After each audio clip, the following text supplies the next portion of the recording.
Hey, I am here with Sina Grace, who is a well-known comics creator and has on Tuesday, August 18th, a graphic novel based on my all-time favorite attraction at the Disney parks, which is the Haunted Mansion. And the graphic novel is called Haunted Mansion: Frights of Fancy. So, Sina, let's talk about this book. But first of all, I think the more important thing is when we first met face to face. You've been on the podcast years ago, but here on video, when we first met face to face, actually, I think it was at WonderCon, and we had like a moment of gushing mutually about Haunted Mansion. So it's clearly like one of your favorite attractions, if not your favorite attraction.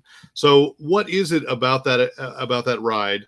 I know Disney doesn't like when we call them rides, but what is it about that ride that that caught your imagination and has made it your favorite? Well, I mean, it's my favorite because I think the Tiki Room is just a room, so you can't make that your favorite. That's a joke. But I just like from the very first few times I went to Disneyland, I can't remember because I grew up in Southern California, so Disneyland was a lot easier to get to than it is for most people. But I just remember like from the elevator on being mystified and legitimately scared and always like daring myself to look up at the ceiling, right when the thunder strikes or lightning strikes, because I knew what was going to happen, but I didn't know if I could handle it. So I think it's, and in making this book, what I think I was pinging on is the marriage between sort of like macabre and humorous. There's some stuff in there that is meant to kind of creep you out, that has that sort of Edward Gorey vibe, and then there's some stuff that's just like kind of plain like cutesy wootsy, like a Disneyland ride attraction as it were.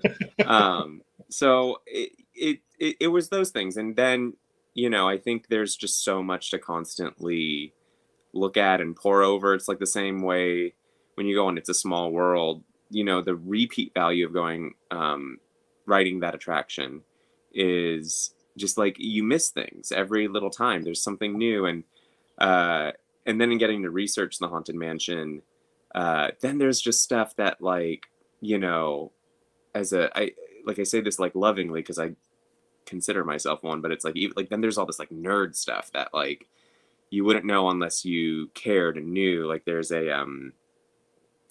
this like optical illusion that looks like some spider webs, but actually it's a crack in the reflective glass because like someone shot a gun in there or something Years ago, yes. There's a bullet yeah. hole that it covers because that glass is too expensive to replace. They would have had to like they would have had to take the roof off and then like drop it back in. So instead they were just like, F it. Like, like it's just a web. And there's even a scene where we are in the ballroom in the book. And I told the artist, I was like, and please draw some webs, on this corner. And I believe she even placed it where it would be on the ride, because you have to do little things like that if you're going to honor this just like wonderful, bizarre attraction that like shouldn't make sense, but totally does. And it's funny because I think The Nightmare Before Christmas is the same way, where like there's generally thrilling and like scary moments in that movie for younger audiences, Right. But there's something about how the material is done that just draws you back to it. So yeah, I don't know, that was a very long answer, but that's the truth. No, but it's a good answer. And your artist's name, we should name check her. Egil Bertolini, I believe. We have two artists on it. Okay. Egil Bertolini and then Nicoletta Baldari. They're both Italian wonders and both really kind people. So yeah, really lucky to have worked with them. And they put so much detail into the book too. It's crazy. it's like, because I write and I draw comics, and so Right. when I see, like, I try my best to not make the work hard for them, and I try to make the storytelling really clear for them. And then when you just see them give 110%, it's like, oh, I know how much time this took. Oh my gosh, I like appreciate you so much. So, I mean, you hit upon a thing, that it is both scary and funny. And one of the things is, I'm sure when you start doing the nerd stuff, because you probably have all the same books I do, that was a problem they were facing as they were trying to develop this ride. What is the tone? And so a question I would have about this is, as you told your story, and we're working on this, what restrictions or requirements did Disney put on you, if any? They were, man, I just posted something on Tumblr about this. Like, you'd really think I would have had like a hard time, or that I would have had to like, also, hold on, this looks like there's like, never mind, it's fine. You would think that I would have had like, some weird, like, oh, the bureaucracy of it. It's Disney, they're a corporation, brand quality is so important to them, yada, yada. They were really cool. They kind of were like, just more like, so, okay. So the biggest mandate they had was honor that balance, or lack thereof, honor this weird, juggling of macabre and humor, which I really appreciated, but was also like so difficult to try and figure out like which direction to go in at any given moment in the book. And they also had like, it's a weird logic that the mansion lives in, because I was like, okay, wait, so it's a mansion that people go to for free, ostensibly to get scared? And they were like, yeah. And I was like, and it's not like constantly crowded, and there's no, like, it's this weird version. It's kind of like a Pokemon reality where you just have to have faith in like there being like almost natural order to things. Like it's this weird cherished local haunt, and it's in the Louisiana outskirts, and it's more of this thing where people tell each other about, like, oh, like, have you gone to the mansion? It's like really scary, not this, like, it's not a phenomenon, and so that was kind of, that was a weird, challenging, exciting mandate to follow, to try and wrap my head around it, because it's, you like you said, when you read all the books, it's very, you don't really get a clear sense of how it fits into its own universe. Whereas like the Pirates of the Caribbean attraction is like, yeah, it's just the time of pirates. And so it was really cool. It was really weird. And, and just figuring that stuff out. I'm trying to remember if they like, I think they, they had ghosts that they wanted to see in there more than others. And then the other cool thing too is a lot of the people I was talking to over there were fans of the attraction, so their knowledge was just like breathtaking. And I think it was, some of it could have even been like preference, like they're like, I just want to see Sally. And that was, yeah, I think that's the thing too, is they clued me into like which characters the fans like can't get enough of. And I know that Sally is a huge favorite, and Constance the bride, she's a huge favorite. So little stuff like that. Again, they were really mellow about it. They wanted it to be a workplace comedy, which is why, the story revolves around, this ghost who was a hotel manager.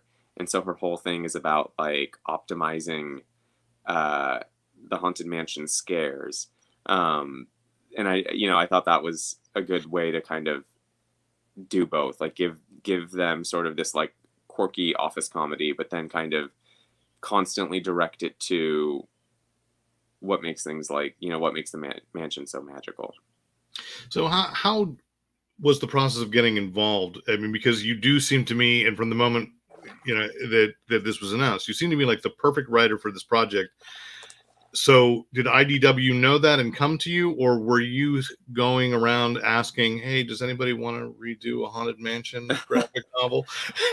I wish I had the power, and also I never think to just volunteer ideas out there. I'm always what I do is I talk to editors a lot. I keep in touch with a lot of editors, and when I can get them on the phone, they'll be like, "What do you like?" And I'll more say, "What's available?" Like, point me in a direction, Oh, okay. and I'll start dancing in that direction and see if it works. And an editor at IDW was like, "What do you think about the Haunted Mansion?" And I was like, "Well, I love the Haunted Mansion, no joke." So he was like, "Well, okay, we're like pitching, that Disney wants to see this, that, and the other. So if you want to send us a proposal." And right away, I just was like, "Well, is there anything they want or don't want?" And he said, they're kind of looking for something like The Office, that kind of humor, that kind of tone. I'm more of a Parks and Recreation guy, so I kind of gave them that instead, where it's about kind of a band of misfits rallying around a plucky and tenacious protagonist who is a little overzealous about her job. And it's when you want something so bad, I get this man, I get so terribly competitive in my head, in that I just basically I'm like, I'm getting this job, and it's not like I'm good enough for this job. It's just like, I will use every tool in my box to get this job. I will write this document to be the type of thing that an editor wants to read and can pass along in one draft. I will say, it's almost like a form of grant writing, to get the gig. You have to very compellingly state your case, why you must pick me, why me, and why this story, and here's me telling you all of these things in less than a page, so that way your work is easy and you don't have to slog through a 5-page document. You just I've as someone who was a comic book editor, I know how to speak editor talk. So every tool in my toolbox, I was just like, I'm getting this job. You should offer one of those online classes then, how to speak editor to would-be comics writers. I should, but I think about doing that a lot, and some of it is have good instincts, and you can't teach instincts to some people. So I'd be very, and then basically you're just telling people they could be getting the wrong clue from what you're saying, and they might think oh, just go harass editors till they give you jobs, and it's like, no, that's not what I'm saying. Yeah, okay. But they're definitely, I have thought about that, and I do actually, this is a good reminder because you said to bring it up, and we'll talk about this later. But for my book Ghosted in LA, I have a campaign for putting reviews on Amazon's book page for it, and basically there are all these unlocked tiers, and in this Google Drive document folder that I keep open for everyone to look at are my pitch materials and actual scripts people can look at and take a gander at to sort of analyze and figure out what they're doing right or wrong in their process in terms of just proposing and script writing. And also there's process videos about how the pages work, how I ink pages. So I try to be very giving, because I don't think people think there are a bunch of magical secrets in making comics, and there are a lot of magical secrets in production designing comics, but writing them and drawing them should not be privatized. The art of it. I lost my train of thought. What were we talking about? Well, I'll go back. I'll put it back on track, and still on Haunted Mansion, but we will get back to Ghosted in LA. Is what intrigued me about this project as well is that up until a couple of years ago, Marvel was doing these things directly. They had their take on Haunted Mansion, and then I'll throw out, there's been these books that you can get. Where does your story fit, or does it in Disney's kind of scattershot publishing plans for the IP of the Haunted Mansion? It's a standalone. It's very much present day. And it just stands perfectly on its own. There's, I think with the mansion, there's not been much status quo changing that really, you need to like remember. And so, yeah, it's kind of a beginner's course and like a tool for like clarification on world building. Because you follow this girl, Sydney, and she's just learning the ins and outs of the mansion. So you really do get to know a couple of the characters really well. But yeah, I kind of I didn't avoid, but I didn't go too hard into what other people had done with it. I have a friend who's like a huge Disneyland guy who had read all the books. And I asked him, and the funny thing too is like I asked multiple people about like, oh, should I watch the Eddie Murphy movie? And everyone was like, no, absolutely not. There are no lessons to learn from that. Well, there's one lesson to learn from it. There's a lot of what not to do apparently, but yeah. So I basically, like I read a bunch of summaries and stuff like that, and none of it felt like it was in conflict or would add too much more color to what I was doing. So the main thing was I did look up some stuff on Google Images and whatnot to try and just see how other people visualized this space. I know that it's like already we're seeing it in 3 dimensions, but just to visualize it from all angles as if you're not, on an attraction that has like, you're sitting on something that moves for you.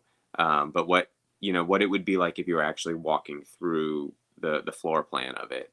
And that was helpful. But also, again, I just felt like there's still so much that's just not been explored. And I had a lot of fun with that. And it was also scary and challenging, like, cause Disney is smart in that like anything that's being done can and will be considered canon. So, a lot of eyes have to look at this to make sure like, okay, this fits with everything and this doesn't work against it, anything we've said in the past.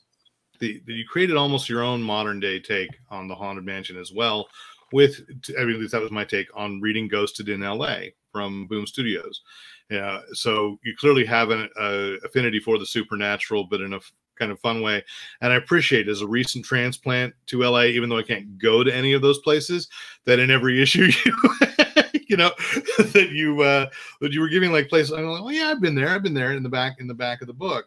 So what was that concurrent? You were, picked for Haunted Mansion, and then you could, I'm going to take this other kind of interesting ghost take. Ghosted in LA was announced first. Okay. Or everything first. Developed, announced first, I believe. And then what was funny was when I was pitching for the Haunted Mansion, I'm, again, as a former editor and as someone who just really tries to maintain long-lasting, bonds with all these people in comics, because no one leaves comics unless they really leave comics for good. But like, there's people I've seen in this biz for over 20 years since I was in high school. Oh God, no, has it been 20 years since no, oh God, okay. Actually, yeah, it's 20 years since I was. Oh, please, you're still a baby. You're still a baby. It's still weird, all right? Anyway, oh yeah, man, you're really stressing me out with that thought. Okay, but but like they're like Joel Elad, who's at IDW, I have known for almost 20 years because when I was interning at Top Cow, he worked at Top Cow. So people don't leave comics when you love comics the way you or I do. But I try to, so I try to keep these relationships pretty mellow, and I try not to like rock the boat.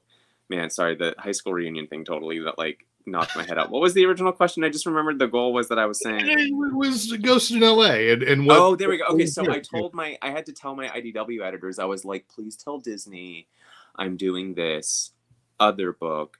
I hope it's not a conflict of interest. It was so benign, but I was so like, I just want to always overshare and make sure no one gets in trouble or I don't lose a job, And they were like, yeah, I think you're fine, dude. Like, and vice versa. I told Boom, I was like, I'm doing a Haunted Mansion book.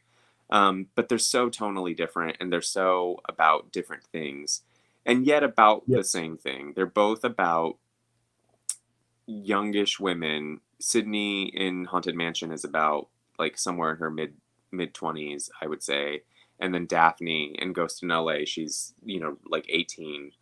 And they're both about young women who are discovering kind of just like everything, like their unfulfilled potential, but at different places in their lives. Sydney is a ghost, so she's using the mansion to do all this stuff that she never got to do in her lifetime, in terms of just wanting to be a part of something, wanting to, make a difference.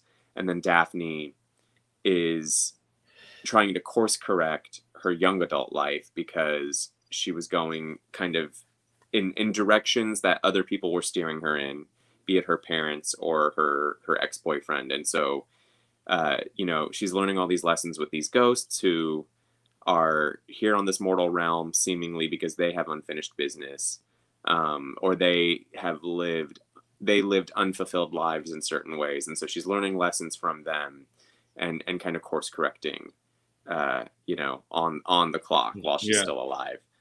So they're two different books. And I think also the other thing is Ghost in LA, like, we pitched it as like Melrose Place, but with ghosts. So there's a lot more like steamy, sexy stuff in it than there is in the Haunted Mansion. Okay, like, fair. And so I got a question because it is from Boom, and I will never forget the words of Ross Ritchie to me is, if you're in comics and you don't have a Hollywood strategy, you're crazy, or you're lying. So if someone were to nibble at Ghosted in LA as a project, would you want to see it on TV? It seems like a great Netflix series. yeah, of course. That would be super cool. And I think, what's funny is Ghosted in LA was, for full transparency, it was one of those, it did align with what Ross was saying, because I went a few years where I literally was like, I'm going to do what I want. I'm going to do it my way, because this industry is hard. So if you're not having a lot of fun, then forget about it. Go get an office job. And that was really great. And then I turned like 30 and then I was like, I have no savings. I have no retirement. And even though he's like kind of I guess he's a problematic figure now, because I can't remember if it's been what happened with the allegations, but like James Franco, his model has been like, one for me, one for them, one for me, one for them. And I don't see there being any problem with like doing a Spider-Man movie and then doing an indie movie, and it's the same thing here, where I think at the end of the day, I'm still having fun doing all of these things. I'm, like I get to work at DC Comics, and it's fun because they let me, I've been lucky enough to have been steered towards characters I really like. Like Plastic Man is great. Shazam is great. Full disclosure, I did rave for those watching. I raved to Sina about his Plastic Man story. I'll say it again. I think you're that's been one of the best modern takes on Plastic Man that DC has done. Big fan of Jack Cole's original, and I think you captured what DC has required of the character now, but still had the energy of who Plastic Man was originally. And that's the thing, is I love him. You know what I mean? Like so Kyle Baker's run was maybe my personal favorite, just because it was so weird and it's so clear reading. Yeah. And you look at it now and you're like, of course this book wasn't successful. Like, of course it won 1 million Eisners, and of course it failed because it failed. It went on for 18 issues, which is like nowadays like a success. But it's just so funny, because I was rereading and I was like, yeah, of course this book like didn't land with like, audiences in a major way. But all that being said, Ghost in LA was like, I went to Boom because I wanted to work with Shannon Waters, because she is the kind of editor who makes projects, that last with readers. Boom has the intention to, mine these intellectual properties for film and television. and I'm still being me because like I don't have an agent, I don't have a manager, I don't want to be that guy. There's no shame in that game, but like I just want to make comic books. So if someone else wants to turn it into something, cool. Like I've got a lawyer to protect my booty, but like I'd rather just focus on making good comics, and not try and become like, a EP agent, writer, man. I don't know what the heck I'm saying, but so that's what Boom is for. Like if you take like, I can't be like Rick Remender or Ed Brubaker, where it's like they've got this like solid gold idea that can be adapted to a TV series, but because they, have the wherewithal and know the ins and outs, they do it at Image so they can hold on to all the rights and, yada, yada, yada. I'm just like, that's so cool, but that is not, I can't. So my version of that is like, I will let a company take a percentage of something, because like 50% of something is more than 100% of nothing. And if I own, once early on, yeah, it's better to own 50% of something. Yeah. So before we do one last plug for Haunted Mansion, I'm going to throw out this other book that I saw you tweet about at the same time that I got it. It was actually Baking with Kim Joy from the Great British Bake Off or Great British Baking Show, depending on the network you're watching or what country you're in. And Kim Joy, of course, has a big comics connection, as in her partner Nabil is co-owner of Traveling Man Comics in the UK. So how did you find the experience? Did this book teach you how to bake? Yeah, I'll tell you a long-ish story that is such a like. It's the reason why I keep saying yes to going back to New York Comic Con, even though it's exhausting, and I love New York, but I'm not built for it anymore. Like even when you have your own hotel room, the cacophony of the city just like permeates inside, and you're just like, I just need like quiet time. I need alone time, and it's a city that like almost feels like an amphetamine, because something's always happening and you're always saying yes to things because you have to, because it's New York. And this story aligns with that, which is I was there last year for New York Comic Con, and just a few months before that I had started watching Great British Bake Off, because it soothed me during a really, really rough moment. And I was like contemplating baking. I was like, I don't know, maybe I just want to like enjoy this thing rather than learn about it. Maybe it's fun to watch rather than do. And my buddy Jimmy Aquino, who is also kind of like a dude in comics, comic news insider, really sweet guy. He was like, he texted me after I had dinner with a friend and was like, hey, Kim Joy's like at my restaurant that I'm working at, like, come hang out, have a drink with her if you want. And I was like, are you kidding me? And he was like, yeah, no, because he knew her through her partner years before Great British Bake Off. So they were just legitimate friends. So I went over and it was great. I got to just, eat dessert and have some drinks with Kim Joy. And I asked her a bunch of baking questions that were so stupid. I was like, do I need a proving drawer? And she's like, no. Like you could just. Okay, good. Because when I watched that show, I didn't even know what a proving drawer was. I didn't know that it's like a warm drawer. Like what? I don't, and so, she was so sweet and she answered all my questions, and I was just like, I got to get this book. So I ordered it. It was waiting for me at my apartment, like by the time I got back from New York Comic Con. And the first thing I did was I learned to make her no knead overnight loaf, because I just wanted like the easiest entryway in. Her recipe calls for caraway seed. Turns out I don't like caraway seed because it makes your bread taste like rye. But I didn't stop. I just kept trying. And then then I started substituting things. I was like, well, instead of caraway seed, what if I use like oregano and rosemary, and kind of made it herby? And then I told a friend about it, and he was like, well, you should like slather your loaf in olive oil during the overnight rest, so that way it like balances with the herbs and you get this, and it's kind of like it was the way I feel about making comics, which is like, if you mess up, I still want to do more. I still want to like go again and learn again or do again.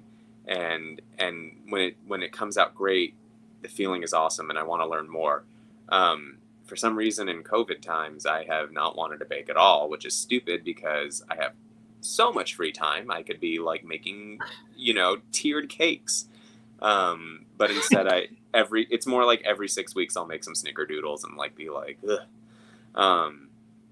So yeah, she is the coolest, the nicest, and also let's plug her. She has a holiday book coming out in I didn't know that. 2 Okay, months, in October. She's doing like a holiday baking book. So so I need to get that. Her comics roots are true, and so I always like to call that out. And so, again, Haunted Mansion, Frights of Fancy, coming out Tuesday, August 18th, available at finer bookstores everywhere if you can get to a bookstore. And I want to plug one other beloved place, which is that you're doing a signing, because I've already ordered my copy signed by you at Dark Delicacies. So darkdel.com, the horror bookstore in Burbank, will have quite a few, I believe, copies of this book. Yeah. So. And just for anyone listening, they sent me a box to sign at home, and then I'm going to bring the box. So we're totally going to be socially distanced. It's everyone needs to be safe right now, and that's the more important thing. But also, it just sucks because I love this book so much, and I love comic books, and I love comic book stores. So I want to help out. So I think this has been a good middle ground. And then also for anyone listening, I've got a new book coming out from Image Comics in October called Getting It Together. And that's like the Friends concept, where your friends are your family in your 20s, but with more of a millennial lens and with more sort of modern issues being explored in terms of dating and for lack of a better term, getting it together, just like figuring your shit out. All right.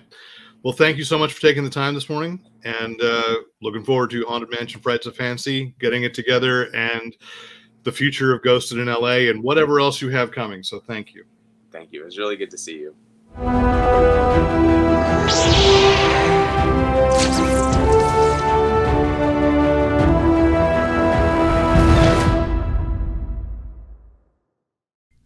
Thanks for watching. Hit the subscribe button to make sure you don't miss out on any Fanboy Planet videos. And remember, use your powers for good.